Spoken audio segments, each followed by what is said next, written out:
दोस्तों, स्वागत है मेरे साथ। एक बार संत ओशो ने एक कहानी शेयर की। कहानी कुछ ऐसी थी कि गुरु के बिना ज्ञान नहीं, लेकिन अगर गुरु ही पथभ्रष्ट हो जाए तब ज्ञान कैसे मिले। जी हाँ, गुरु जिसके बिना ज्ञान नहीं। और गुरु भी ऐसा होता है कि उसका आदर करने की आवश्यकता नहीं होती। आदर तो स्वयं ही अंदर से उठता है। गुरु वही है जिसके प्रति आदर अंदर से आता है, करने की आवश्यकता नहीं पड़ती। क्योंकि अगर झुकना पड़े, चेष्टा करनी पड़े झुकने में शिष्टाचार से, तो वह आचरण मिथ्या माना जाता है। झुकना हो जाए सहज, किसी के पास जाकर स्वयं ही झुक जाओ, अंदर से चाह उठे कि मैं दोनों हाथ जोड़कर नतमस्तक हो जाऊं।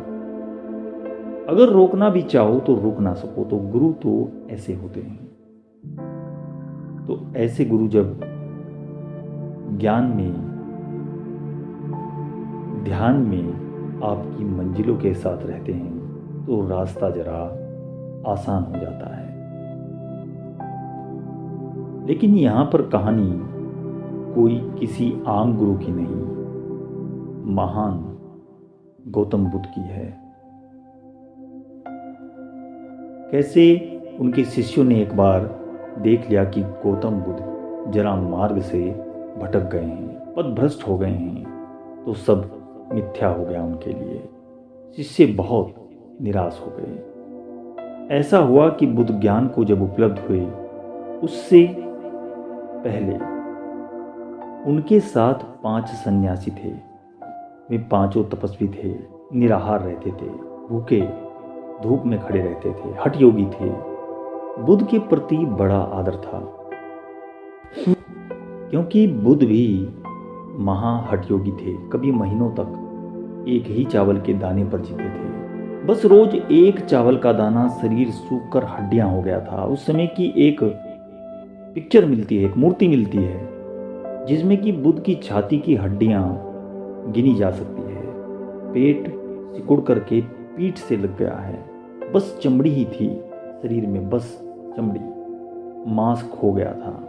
तब वे पांचों बुद्ध को बड़ा सम्मान करते थे। उस अवस्था में जब बुद्ध थे, वो पांचों शिष्य बुद्ध का बड़ा सम्मान करते थे। परंतु समस्या कहां पर आई? फिर बुद्ध को दिखाई पड़ी कि ये सब तो व्यर्थ हो रहा है। इस तरह शरीर को सुखाने से तो कुछ भी मिलता नहीं। शरीर सुखाने से कुछ मिलता होता, इतना आसान होता सत्य को पाना, कि शरीर को सुखा ले और सत्य मिल जाए, तो कभी का लोग ये कर चुके होते। शरीर सुखाना कोई बहुत बड़ी कला तो नहीं। आमतौर पर भी लोग ये करते ही हैं, वजन को कम या ज़्यादा कर लेते हैं। बस थोड़ी दुष्टता करनी पड़ती है शरीर के साथ, बाकी सब हो ही जाता है। थोड़ी हिंसा चाहिए बस। शरीर को सुखाने में क्या बड़ा उपाय लगाना पड़ता है। बुद्ध ने बहुत चेष्टा करी, बहुत कुछ किया, तब उन्होंने पाया यह तो व्यर्थ है। बुद्ध ने कोई ध्यान का उपाय ऐसा ना छोड़ा ज्ञान को उपलब्ध करने के लिए, ज्ञान प्राप्त करने के लिए। जो बचा हो उन्होंने सब किया, लेकिन सब व्यर्थ। तब उन्हें महसूस हुआ कि मैं हिंसा कर रहा हूँ, हत्या कर रहा हूँ। और एक दिन निरंजना नदी से स्नान करके निकलते थे, उतने कमजोर थे कि निकल न सके, गिर पड़े। तो उन्हें लगा कि इस छोटी सी नदी से मैं निकल नहीं पाया तो जीवन के भवसागर से मैं क्या निकलूंगा। इतना कमजोर हो गया हूँ कि क्या ज्ञान प्राप्त करूंगा। नहीं, इस कमजोरी से नहीं चलेगा। तो उस दिन उन्होंने आहार ग्रहण किया। वे पांचों सन्यासी नाराज हो गए। उन्होंने कहा यह गौतम भ्रष्ट हो गया है, क्योंकि वे इनके पास इसलिए थे कि गौतम उनसे भी ज़्यादा बड़ी दुष्टता अपने साथ कर रहे थे, इसलिए वे इनके अनुयायी थे। उन्होंने कहा यह गौतम भ्रष्ट हो गया है, अब हम इसका साथ छोड़ देते हैं। वे पांचों शिष्य गौतम को छोड़कर काशी चले गए। फिर बुद्ध को उसी रात ज्ञान की प्राप्ति हो गई। तो ज्ञान के बाद बुद्ध को लगा वे पांचों भला नाराज हो गए। ऐसी भी क्या बात थी। लेकिन वर्षों तक मेरे साथ रहे, उन्होंने मेरी बहुत सेवा की। मेरे साथी हैं पुराने। मेरा कर्तव्य है कि जो मुझे मिला है सबसे पहले इसकी खबर उनको अवश्य दूं। तो बुद्ध उनका पता लगाने के लिए काशी की तरफ गए। सारनाथ वह जगह है जहां यह घटना घटी, इसलिए सारनाथ तीर्थ हो गया। वे पांचों भिक्षु बैठे थे एक वृक्ष के नीचे। उन्होंने गौतम को देखा तो उन पांचों ने कहा, वह आ रहा है, भ्रष्ट गौतम आ रहा है, जो साधना से च्युत हो गया है। उसने योग छोड़कर भोग का मार्ग पकड़ लिया है। उसने उपवास छोड़कर भोजन किया। जितनी तपस्या उसने वर्षों से की, जितने मार्ग अपनाए वो सब व्यर्थ कर दिए। वो भ्रष्ट गौतम आ रहा है,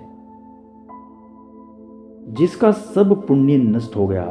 अब यह एक संसारी है, देखो वह चला आ रहा है। हम उसे आदर नहीं देंगे, हम उसके सम्मान में खड़े नहीं होंगे, हम उसकी तरफ पीठ कर लेते हैं, क्योंकि भ्रष्ट के प्रति यही व्यवहार उचित है।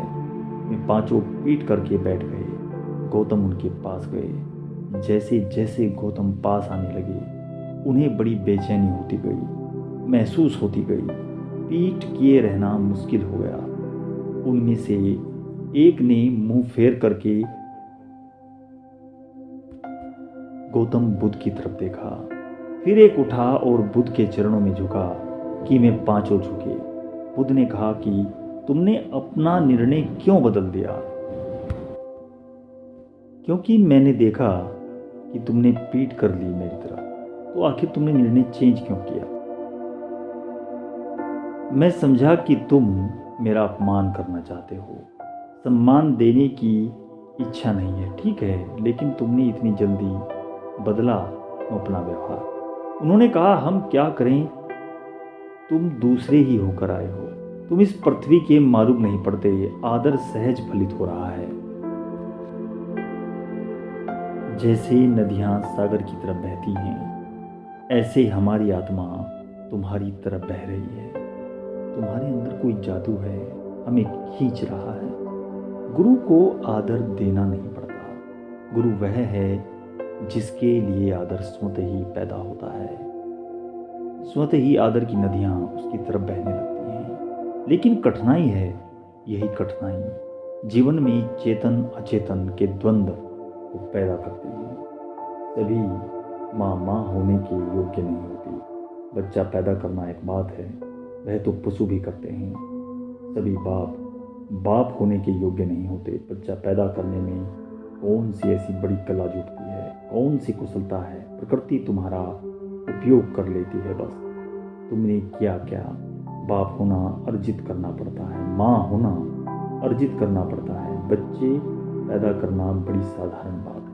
अगर माँ ने अर्जित कर लिया हो माँ का होना, तो प्रेम पैदा होगा। अगर बाप निश्चित ही अर्जित कर लिया हो बाप होने की योग्यता, तो बच्चा उसके चरणों में झुकेगा। लेकिन कहना ना पड़ेगा, क्योंकि मैं तुम्हारा पिता हूँ।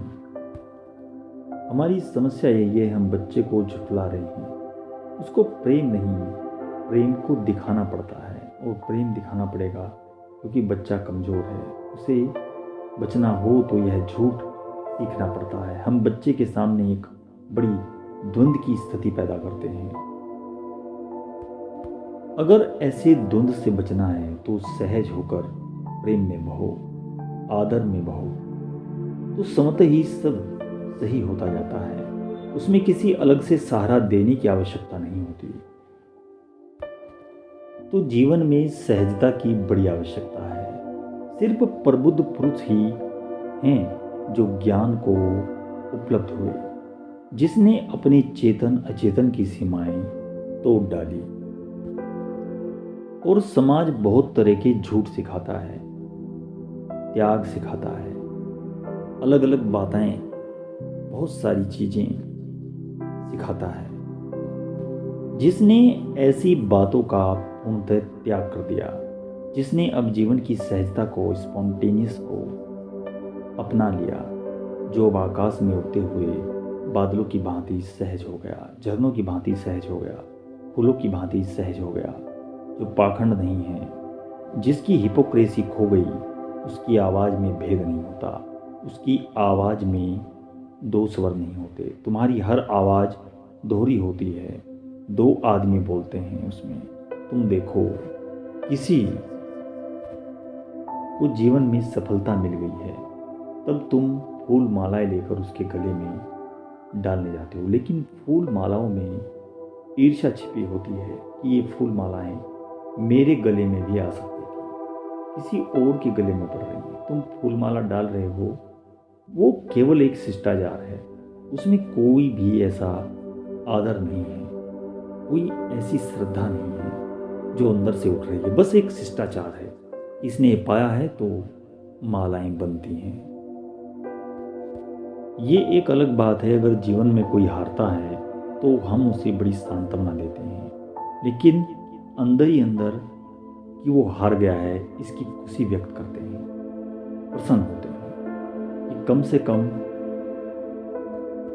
तुम ऐसी स्थितियों से कैसे बचोगे। इन बातों को तुम्हें छोड़ना होगा, तुम्हें ऐसे ही मार्ग पकड़ने होंगे अगर तुम्हें कुछ होना है तो, जैसे कि गौतम बुद्ध के मार्ग थे और अन्यत्र बहुत सारे महापुरुषों के। तो बस इतना ही, हमें जीवन को सहजता में जीना चाहिए, हमें ज्ञान की तरफ कदम बढ़ाने चाहिए। वीडियो को अन्यथा लंबी नहीं करते क्योंकि विषय इतना ही है। आगे मिलता हूं दोस्तों किसी ही ऐसी वीडियो के साथ, सत्य खोज के साथ। ओम नमः शिवाय।